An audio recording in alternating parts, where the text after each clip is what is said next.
Venez découvrir avec moi l'histoire d'un village maudit. N'oubliez pas de vous abonner et de liker. C'est l'histoire d'un village nommé Koutakou, éloigné de tout, qui a ses propres lois et ses exigences.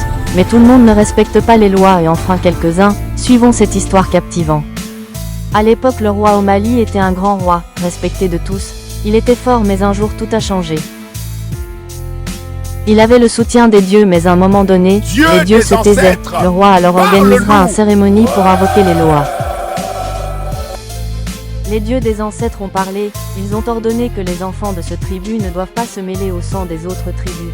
Pour respecter cela, le roi a donc fait un pacte, que désormais il est interdit aux jeunes filles et jeunes garçons d'aimer ou se marier avec une autre personne qui n'est pas de ce tribu Koutakou. Tout le monde fut d'accord, mais quelques années plus tard, Ariata rencontra un jeune homme qui n'est pas de son tribu, se nomma Garou. Les deux sont tombés sur le charme des autres.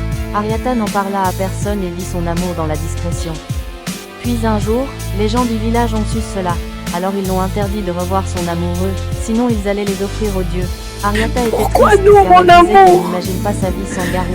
Un jour, Ariata est allée rejoindre Garou pour tout lui raconter et lui dire adieu. Mais Garou lui a proposé de quitter le village, alors ils ont fui, mais ils ne sont pas allés très loin. Les anciens les ont capturés et les a présentés aux Loa. Les Loa étaient en colère de voir que le roi et le peuple n'ont pas respecté leur pacte. Il y a eu beaucoup d'orages, les arbres sont détruits, les feuilles sont fanées, des pluies, beaucoup de vent. Les gens couraient et criaient que c'était la faute d'Ariata et son homme et les sacrifia au nom des Loa. Des années passèrent, tout le monde en parlait même après 10 ans. Les petites filles et garçons ont grandi dans la peur de tomber amoureux d'une personne qui n'est pas de leur tribu. Il avait une belle jeune fille nommée Lina, elle avait plein de prétendants mais aucun ne l'intéressait.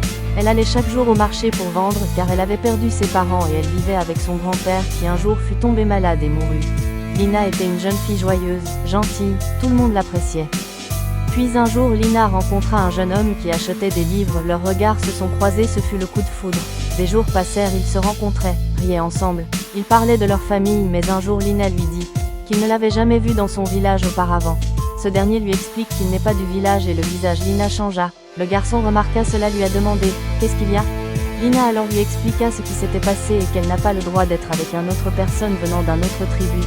Le garçon ricanait et lui dit « Une malédiction ne peut être durée aussi longtemps », mais Lina avait peur et s'en alla. Quelques jours plus tard, Lina le voyait, le garçon s'approcha d'elle et lui déclara sa flamme en essayant de la convaincre, mais Lina refusa. Mais après des mois, le garçon lui parlait toujours.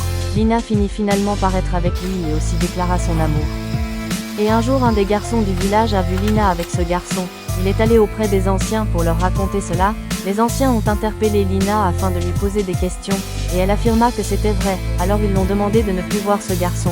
Mais Lina répond qu'elle aime ce garçon, essayant de convaincre les anciens qu'on ne choisit qui aimer et que la malédiction ne peut durer pour plusieurs générations.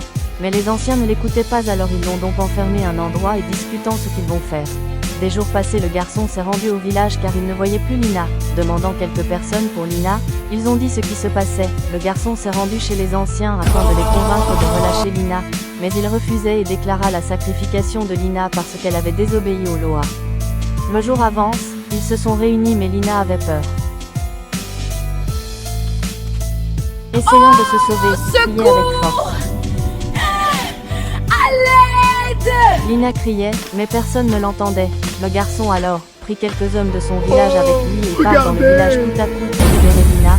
Laissez-moi tranquille! Attaché à l'arbre voulant la brûler comme une sorcière, t'inquiète ils se pas. sont battus. Après, il a libéré Lina.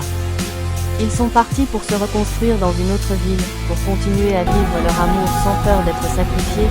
Lena et son amoureux se sont mariés, ont eux 3 enfants et expliquent toujours à leurs enfants, si vous aimez une personne,